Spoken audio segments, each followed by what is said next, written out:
What is going on, everybody? It's Alex coming back here with another video. Today at 1 a.m. Central Time, I'm coming back at you with another video because, of course, the mock draft order changed. If you guys do follow me on social media and stuff, you guys would be knowing that I've been very inundated with work lately, including my mock service exam, which is for being a server. You guys are new to the service industry. You got to serve your biggest bosses. So did it really well. So thank you guys for your wishes and everything like that. But let's kick into the video. If you guys are new, drop a like, comment, subscribe. You know what to do. And join the family. Links are in the description to join even our Discord, which is awesome. Phenomenal. We have over 100 people in there, which is splendid. I'd love to have you in there as well. We have some good talk and some good conversation in there. Please, if you guys are toxic though, let's keep the Discord playing. All right, start off with that number one pick. The Lions are sitting here, and I still think the ultimate decider of games when you have a competent enough quarterback is the trenches. The tackle spots are 100% fine. Penei Sewell at left tackle has not let up a sack since 2018. Obviously, he's going to be moving back to right when Taylor Decker is back, but Penei Sewell is an absolute dominant threat. I love him to death. You guys know me. He was my number one player in the draft last year. A tackle, again, is going to be my number one player, but this team is not one that needs that. There is, however, somebody on the other side of the ball that is almost, if not as dominant as Evan Neal. That guy is Kayvon Thibodeau. I mean, this is the top of this draft is obviously pretty damn set, but I love that the draft order changed because finally the Jets are picking at number 2. And no, we are not getting Derek Stingley. No, we are not getting Kyle Hamilton. We see how terrible that offensive line is. That right side of the offensive line especially is absolutely awful. Evan Neal is able to be a cornerstone left or right tackle, even a guard if you want him to. That's disrespectful as hell, though. Evan Neal is the best prospect in the draft, in my opinion. Extremely athletic, extremely versatile, big as hell. He's 350 pounds, 6'7", and that's him dropping weight. And we don't need to talk about his athleticism like I already highlighted. He did the jumps. I think he did something like a 40-inch jump split squat. Unbelievable. It was split jump, excuse me. Absolutely unbelievable type of athlete that we have here in Evan Neal. He is even more special than Penei Sewell. I don't have enough positive things to say about Evan Neal.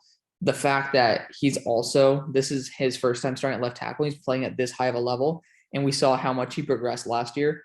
It just shows that the ceiling is like the sky is the ceiling for this guy.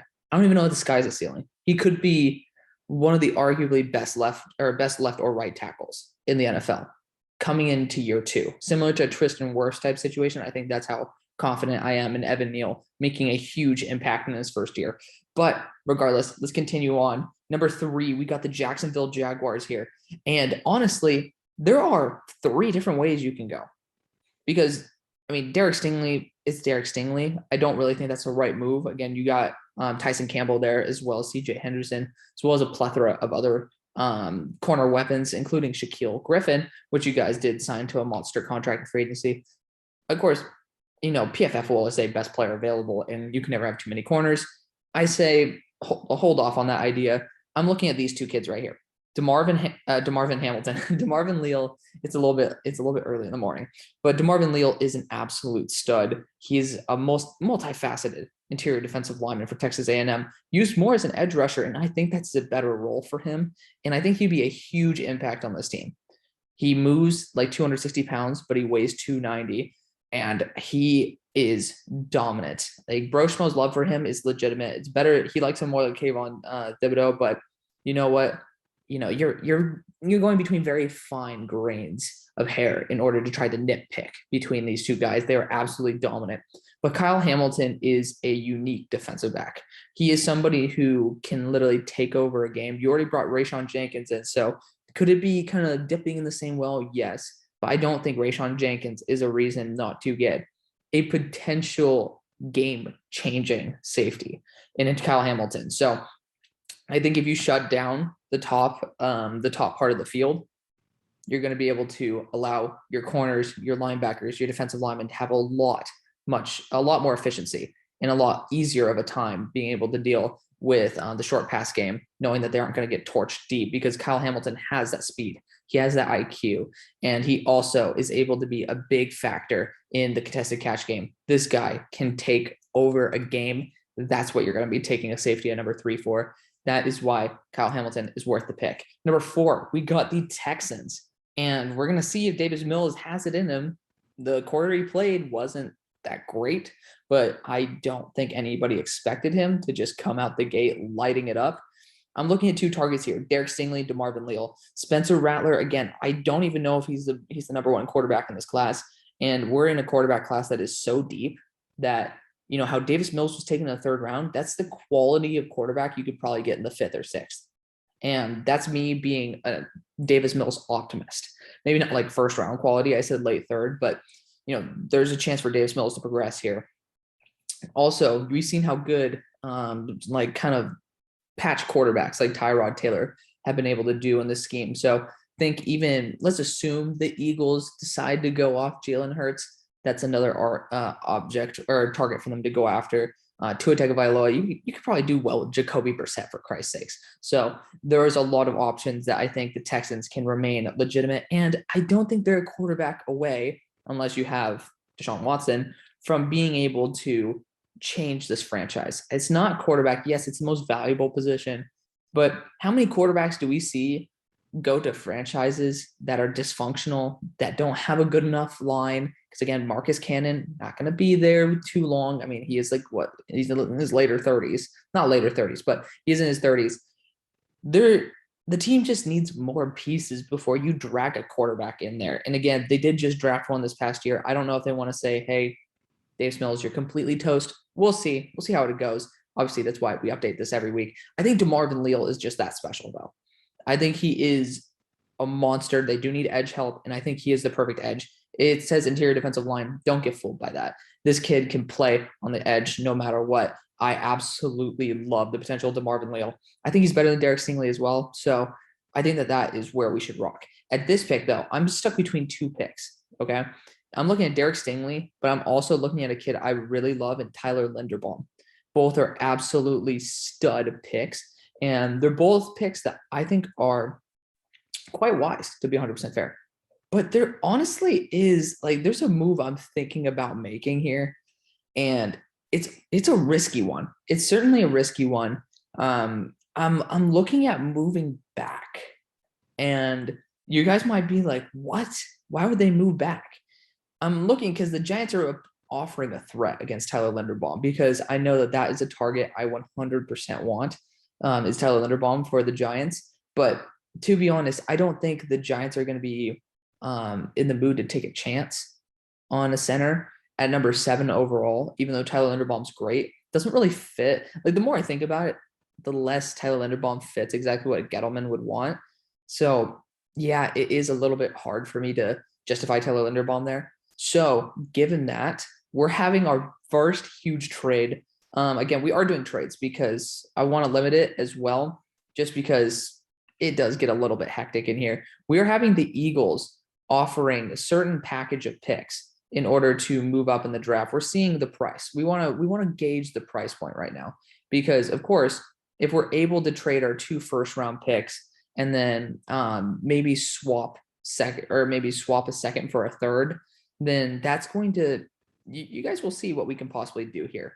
So we can possibly do this pick, this draft change right here. And what this would do is allow us to like make a pretty strategic move up into to select one of the top players in this draft class. So to be honest, I actually want to see what it would take for us to be able to move up. And man, that first round pick this year, that number 14 overall pick, is actually huge. So you guys might be like, this is boring, got to move on. No, I don't think so. Also, oh, we had that 3rd round pick in there. I'm like, what the hell is going on? Yeah, I want to see what the gauge is for these 2 first round picks, as well as maybe a 3rd, because this is appropriate trading value to be able to move up. I don't know why I kept going down in the pick value, but that 1-1-2, that's really rough for me. That is really rough.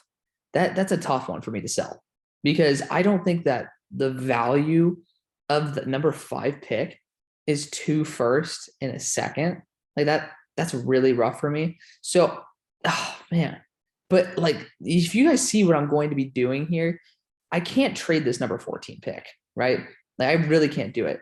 Like, we can do this trade right here. You guys might call it unrealistic, but I think for the value of player that we were about to get, it's going to be worth it. We're going to send this through. We're going to see what happens. I'm praying the Bengals take this offer. I swear, I'm praying.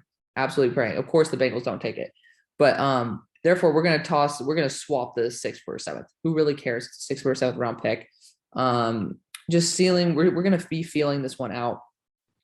Of course, that's actually quite funny that it went down to unlikely, but the Bengals accepted our offer. We offered a 5th and got we got a 7th in return. Derek Stingley Jr. is worth it. Okay, there you go. You want to see what I was doing. You want to see why I put all that time into that trade, because Derek Stingley. Derek Stingley is the highest ceiling corner in this draft class. You guys might say, wow, all that for a corner? Yeah. You see what Jalen Ramsey went for? Went for 2 firsts.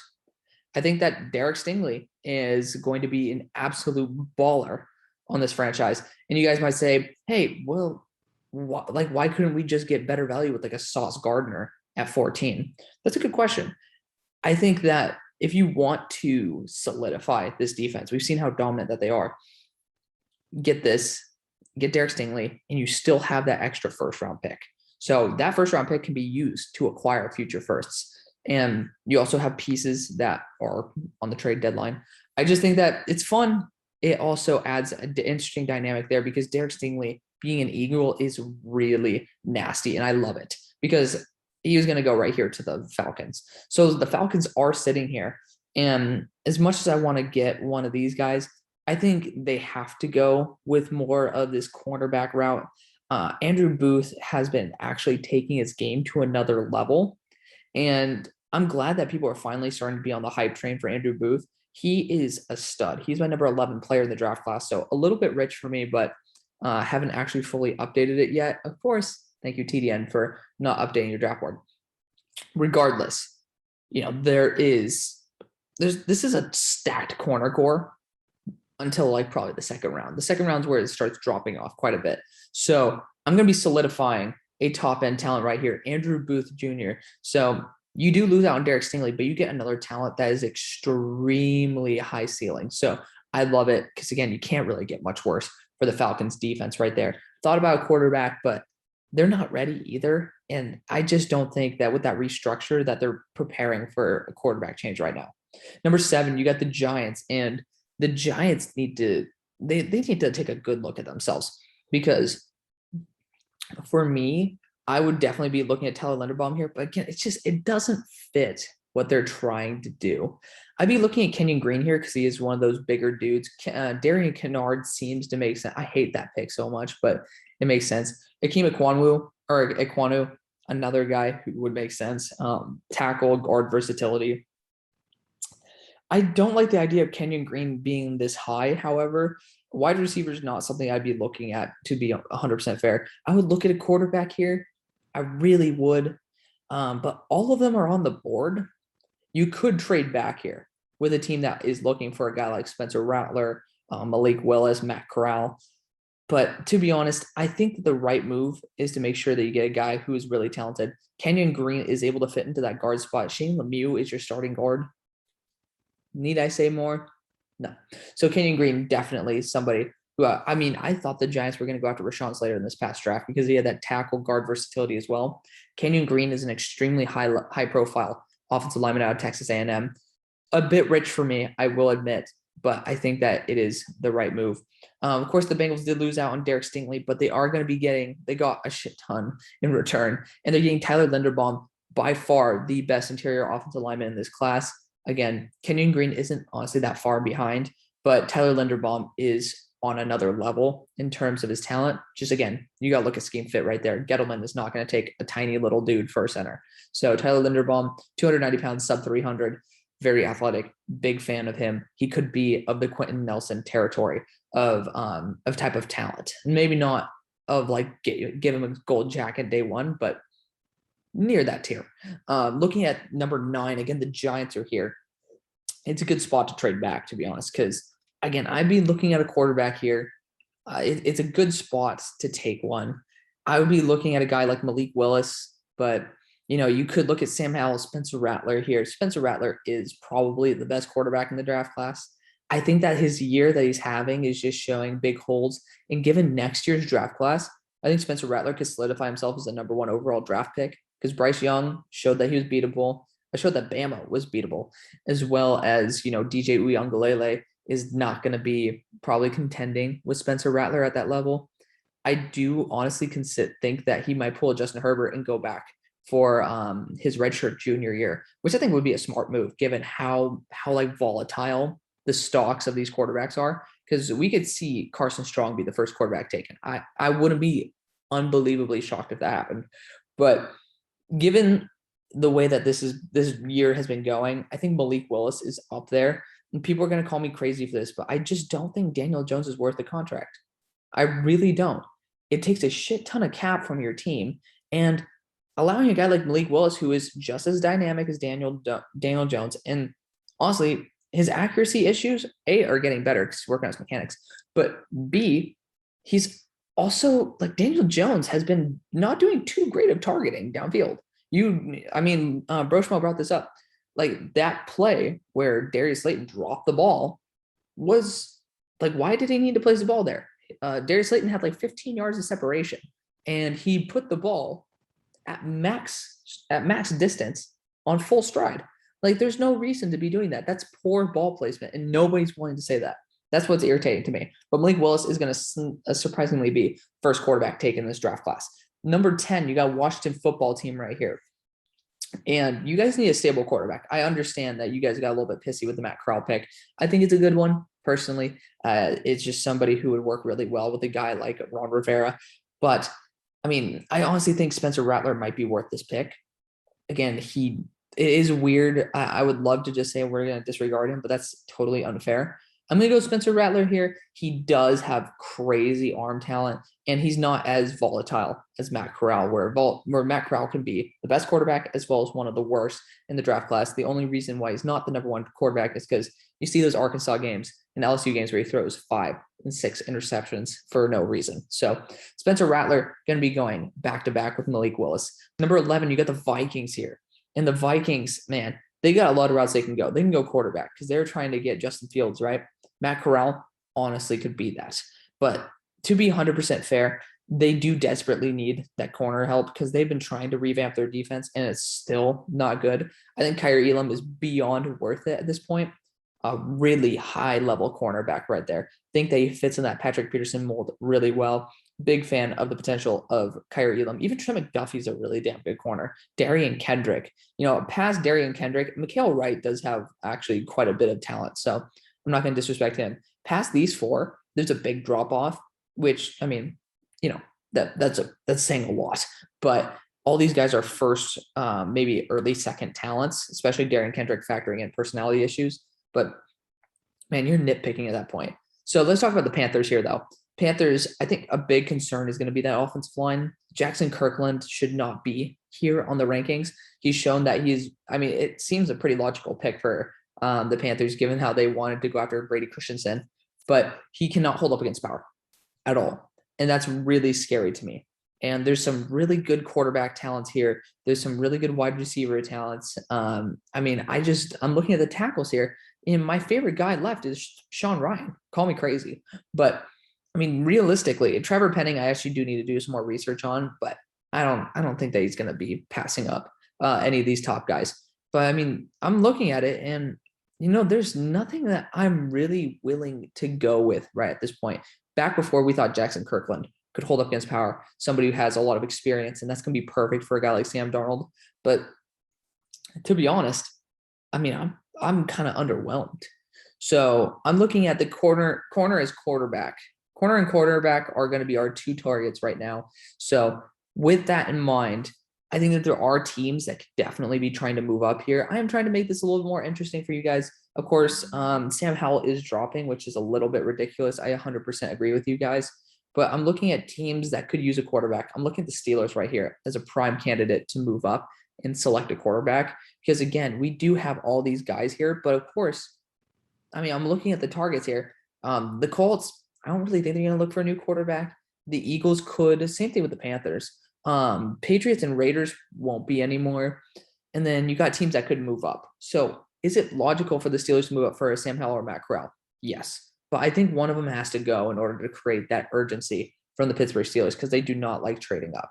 So another team that probably would want to trade up, like it's just you don't want to trade back too far. That's another thing where you don't really want to make too bold, too risky of a move.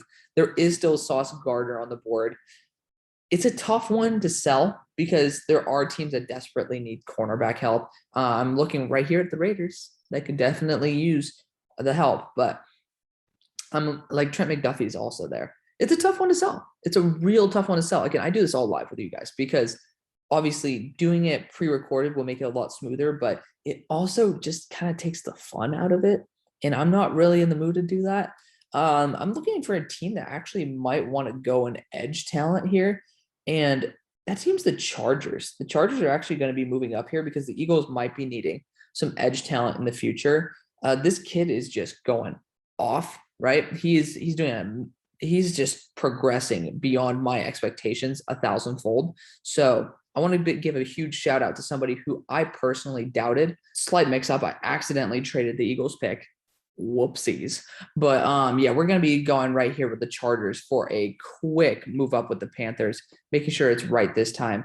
The Chargers have a plethora of later round picks, so we're going to be tossing a couple of them in here just to be able to just get this deal going nice and smooth. All right. So we honestly we're going to be doing some little pick flopping right here, just trying to see if we could do like a little nice pick flop right there, but we'll toss in a 6 next year just because we're going to make it a little bit more lucrative. But yeah, with that being said, Aiden Hutchinson fits perfectly into this team, into this roster. I think it's a huge addition for this squad. Aiden Hutchinson is worth this talent. When I came across him, because I was looking through for the Panthers, I was like, what talents would people be willing to trade up for? Aiden Hutchinson absolutely is worth it at this point. So a big fan of him. You want to see a big, weird pick here. I think that this kid is not getting enough credit. And it's not Charles Cross at all. It's Sean Ryan, somebody I just mentioned. I think that he is probably the best tackle left. And the Panthers are not desperate at tackle right now because, again, their tackles, PFF-wise, have been actually doing not too shabby of a job. It's on the interior of the offensive line where most of these issues are happening. You're starting Julian Davenport because you rushed Eric Fisher back from injury. This is a necessity. This is a huge reach, even on my standards where I love Sean Ryan, but you desperately need it. And Jackson Kirkland's so not the tackle for you guys. It doesn't make any sense. So I think Sean Ryan is one of my favorite risers in this draft class. And he's somebody who has an unbelievable ceiling, great anchor, and just with a little bit of footwork, he's going to be probably one of the top 15 tackles in the league. And I'm saying that was a reach, but still Sean Ryan, absolutely awesome. So the Eagles are sitting here again, this time not traded, but I mean, I would look at a guy like Trent McDuffie. Think about it. Sauce Gardner could have been this pick 100%. You guys could have ended up going with some type of dude. I'm trying to see, like, you could have went Kyrie Elam there. You guys actually got a much better deal than I expected because Sauce Gardner is great. Don't get me wrong, but I'm looking at safety here. I'm looking at Brandon Joseph as somebody to come in, Jordan Battle, Daxton Hill. These guys, Jalen Catalon, these guys can actually change how great this defense is. I'm starting to look on the offensive line, though. It is kind of a sucky thing that Kenny Green and Linderbaum are gone because otherwise I'd be considering a guard here. Like 100% I'd be considering a guard. So with that being said, I think the Eagles could honestly be trading back here because they did trade quite a bit of picks. And given their needs, I mean, we could look at a safety a little bit later on. There is still Sam Howell and Matt Corral on the board. I'm looking at a team like the Broncos who are going to be picking after the Steelers. And they're going to be getting whatever the Steelers' sloppy seconds are. That's a terrible way of putting it. I 100% agree. But this is a team that needs to be aggressive. Teddy Bridgewater is an excellent quarterback to have right now. Do I think he can put him over the edge? No. I love Teddy too. I'm a huge fan of Teddy. But we're actually going to be offering that next year first, and we're going to be asking for the next year's second in return, which is honestly 100% viable. I think that's pretty damn fair. We might even be asking a little bit more from the Eagles in return. We'll ask for their 5th round pick in return this year. So we're getting a 1 and 2 back from the Eagles for a 1-1. I think that's 100% fair given this big jump that we just made. Also, the Eagles aren't going to be losing out on anything. So we got that first round pick back, which is great for the Eagles because now you're going to be able to get 2 huge pieces for your team. Sam Howell is going to be the pick here, though. I think Matt Corral, you don't want to see another Drew Lock situation. Sam Howell is going to be somebody who's a bit more sturdy.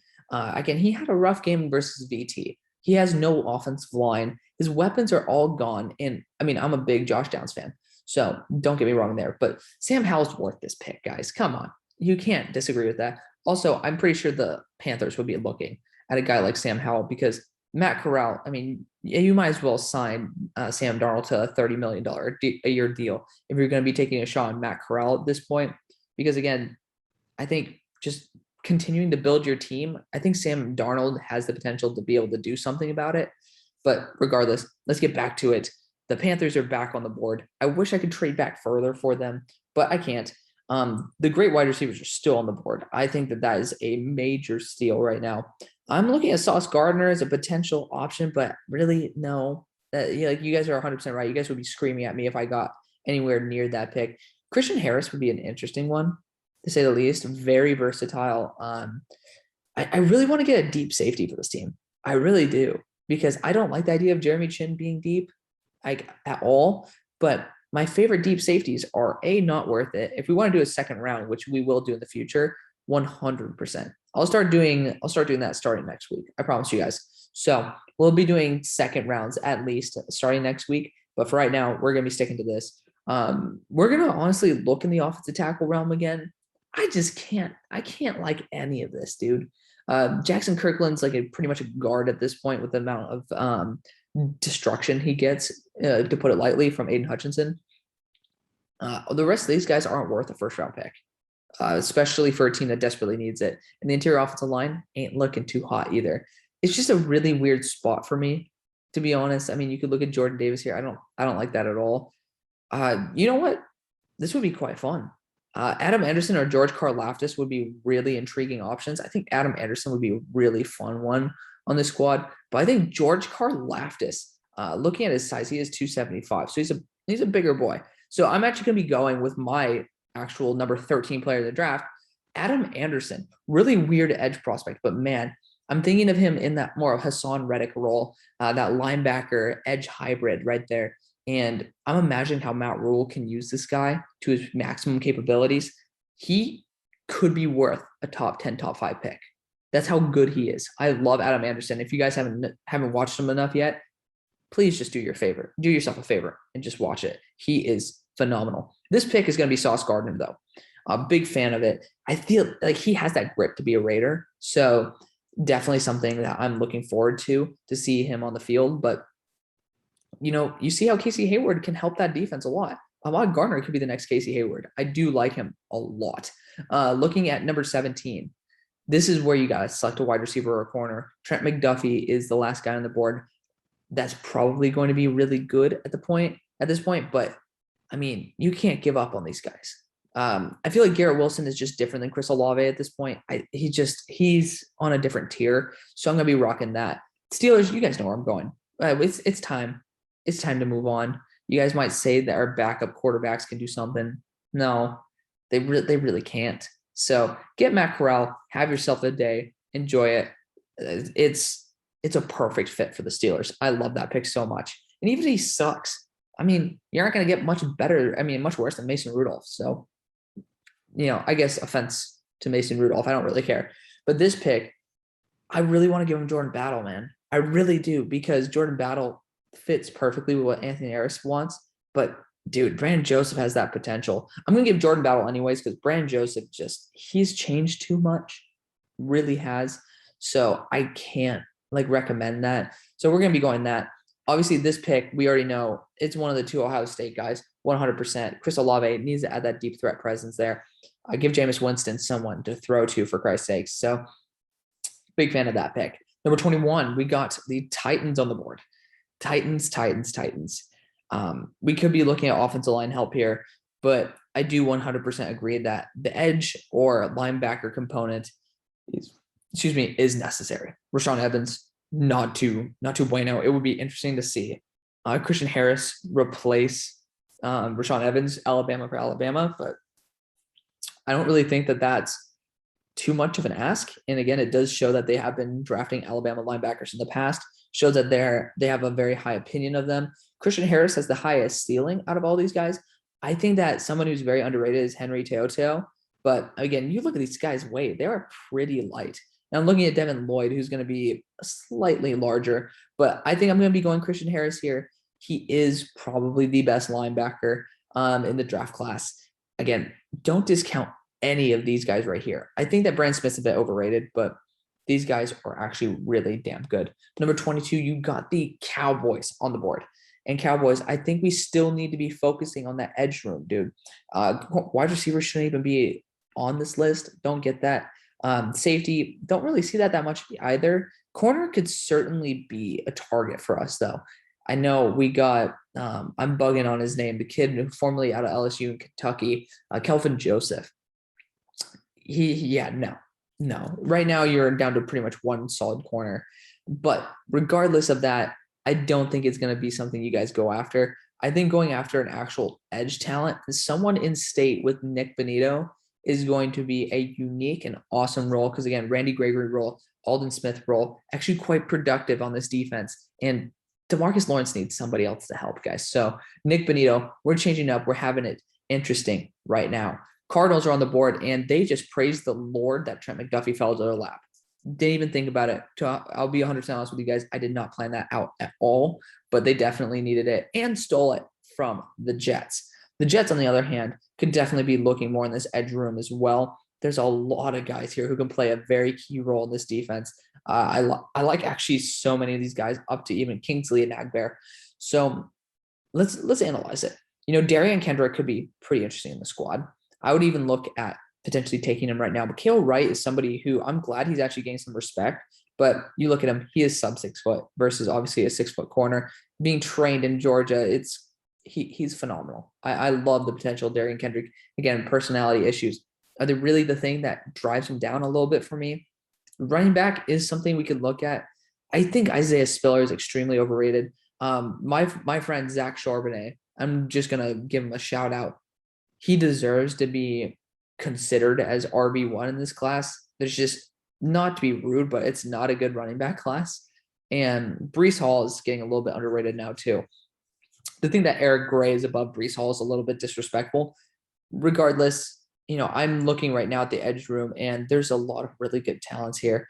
And man, I'm looking at George Karlaftis, Myjai Sanders as good potential options. I think Myjai is getting a lot of hype right now. Karlaftis has injury history, and the Jets already lost Lawson to injury. So I think they lost both Lawsons to injury, if I'm not mistaken. So Myjai Sanders is going to play a pretty big role in the squad. I think that he does have the potential, the tools to go from speed to power. But I think that this is the right place for him to succeed. So I'm giving him his best chance right there because, again, he is more my edge 9.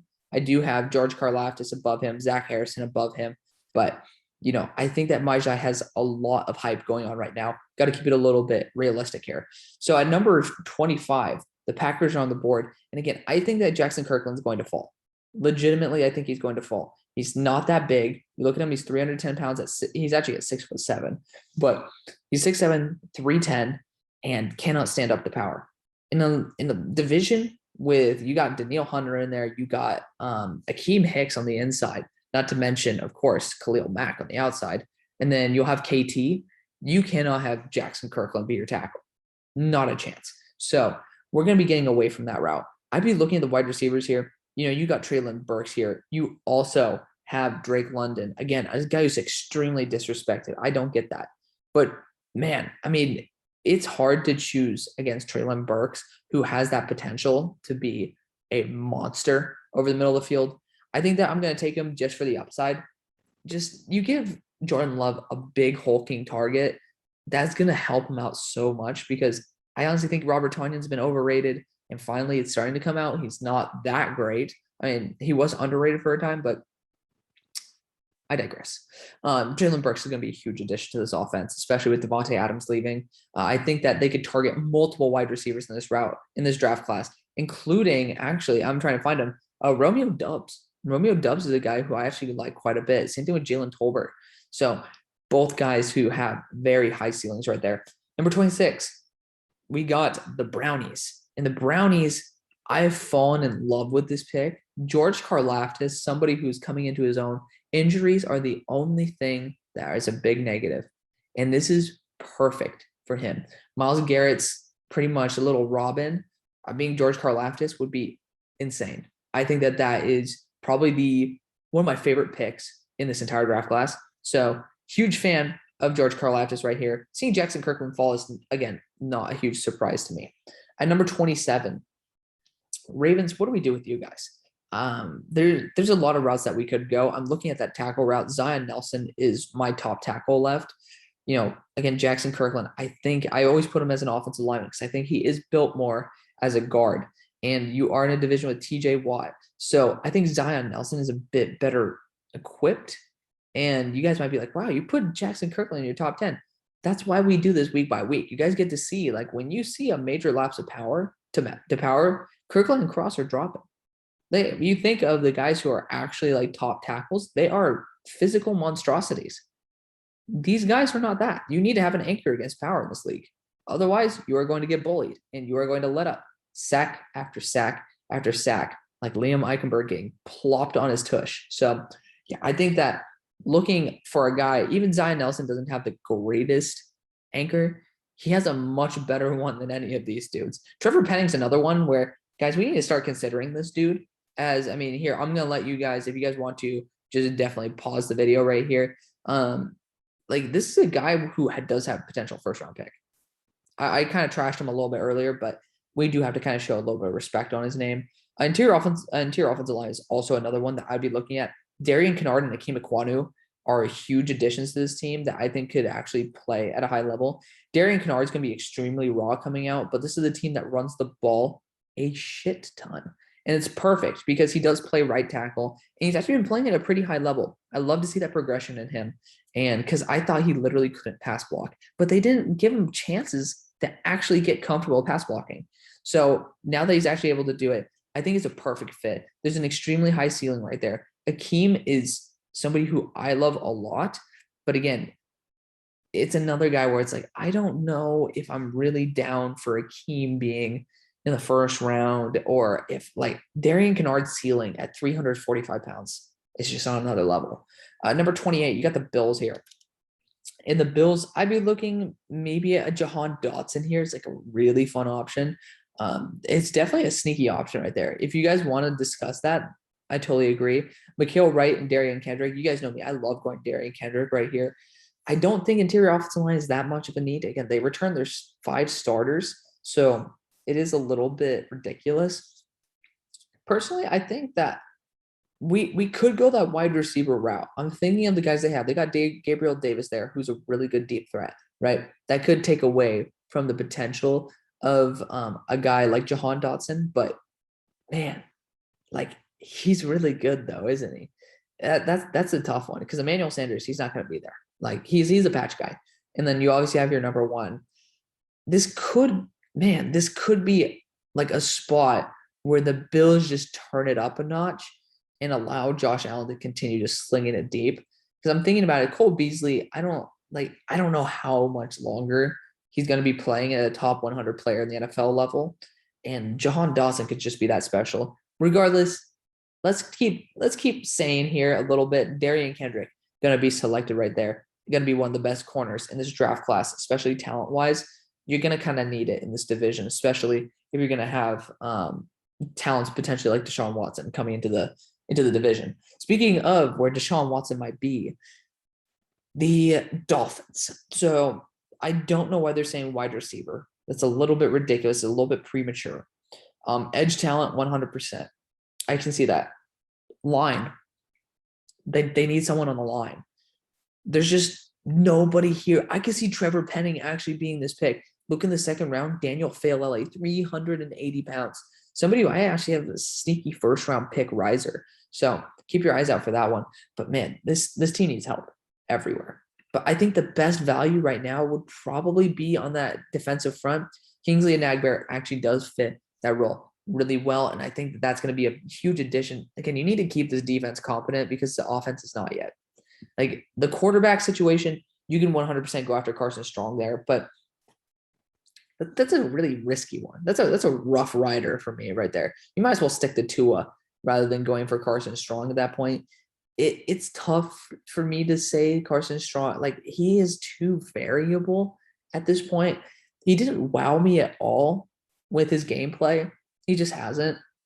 He's shown flashes, which is great, but there's just a certain limit to it, which I would just say, let's relax, let's hold up right there. But for the Lions, I think that, again, you need to start addressing this receiver position.